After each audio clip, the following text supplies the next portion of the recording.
My name is Catherine Slattery, and I'm a contributing editor at Guideposts and the author of Lost and Found, One Daughter's Story of Amazing Grace. Mother's Day will soon be here, and as I'm sure many of you know, when you have lost someone you love, holidays can be very difficult. Since my mom passed away 3 years ago, Mother's Day has been the hardest holiday for me. Maybe this is because everywhere I look, it seems like all I can see are reminders of my loss. For the last 12 years of her life, my mother lived here in this in-law apartment attached to our house. We saw each other every day, although I must confess that when she first moved in, I wasn't so sure it was going to work out. This is because for as long as I can remember, prickly was the best word to describe our relationship. When I was a little girl, I remember thinking how Mom and I were like two negatively polarized magnets, like the little plastic apple and orange stuck on our refrigerator door, fighting against an invisible force that threatened to push us apart. I loved my mother, but we were different in so many ways. What, I worried, will it be like with her living here so close by? What if it doesn't work out? From the start, Mom was fiercely independent, outgoing, and she quickly established her own circle of friends.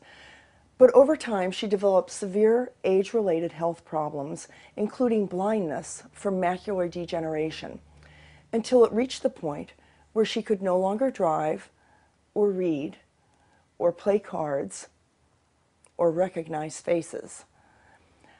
I read somewhere once that courage is not about being fearless, but about moving forward despite being afraid. My mother, in the positive way she dealt with her blindness, is probably the most courageous person I have ever known. And here's the thing. Had I not been given the opportunity to observe her closely, day in and day out, right here in this apartment, as she confronted the challenges and losses associated with aging, especially blindness, I never would have fully appreciated her optimism, strength, and courage. I only hope when I grow older that I can be so brave. Just the other day, I overheard our adult daughter describe the years that my mother lived with us as 3 generations of women living together. I'd never thought of it that way before. Our daughter Katie and our son Brink were my mother's only 2 grandchildren, and she loved them very much. Because she lived so close by, she was a constant presence in their lives. And following their grandmother's death at age 90, they too experienced the acute grief of losing a loved one. The good news is that they were also able to witness firsthand a woman who faced growing old with incredible optimism and courage. In this intergenerational sense, my mother was a wonderful role model, not only for her 2 grandchildren, but for us all. Looking back, it's hard to believe that when Mom first moved into this apartment, I worried about it not working out.